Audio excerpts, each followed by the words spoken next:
সাবেক সতীর্থ থেকে শুরু করে কোচ, অধিনায়ক, ক্রীড়া উপদেষ্টা অভিনন্দনের জোয়ারে ভাসছেন শততম টেস্ট খেলার অপেক্ষায় থাকা মুশফিকুর রহিম। লাল বলে এই উইকেট রক্ষক ব্যাটারকে রোল মডেল মনে করেন শাহরিয়ার নাফিস, নাজমুল আবেদিন ফাহিমরা।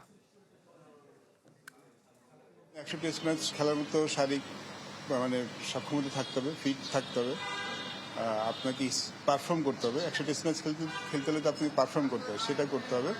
এবং ডেডিকেশন থাকাটা, এই এতদিন লম্বা সময় ধরে খেলাটা পারফর্ম করা, এটা আসলে একটা অনেক কঠিন একটা ব্যাপার।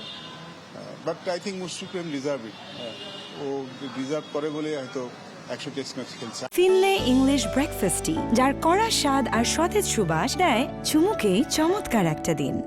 আমি যখন ছোটোবেলায় ক্রিকেট খেলা শুরু করেছিলাম, এরকম স্বপ্ন দেখতাম যে 100টা টেস্ট খেলবো। আমি এটা পারিনি, বাট তুমি প্রথম বাংলাদেশি হিসাবে এটা করে দেখিয়েছো। আমি really proud of your achievement, এবং আমি মনে করি প্রত্যেকটা ইয়াং ক্রিকেটারকে তোমাকেই ফলো করেছি, because you have been such a wonderful role model for Bangladesh cricket. এটা আমাদের বাংলাদেশ ক্রিকেটের জন্য বিরাট অ্যাচিভমেন্ট। আমাদের সব ক্রিকেট সংশ্লিষ্ট যারা আছে সবার জন্য আমাদের বিরাট achievement. You deserve it.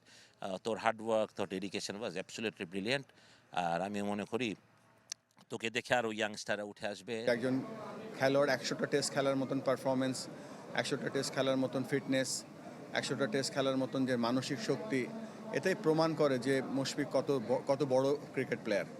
So আমরা অবশ্যই আমাদের ক্রিকেট বোর্ডের থেকে সম্মাননা জানানোর চেষ্টা করব। আমি খুব অবাক হই না এখন যখন দেখি ও 100টা টেস্ট ম্যাচ খেলেছে, এখনও দারুণ ফিট, অনেক ইয়াং প্লেয়ারের চাইতেও ফিট, এবং এখনও সমানভাবেই ও ট্রেনিং করে, বা কখনো ওকে আমরা দেখি না যে ফিটনেসের ব্যাপারে কখনো কোনো গাফিলতিও করেছে।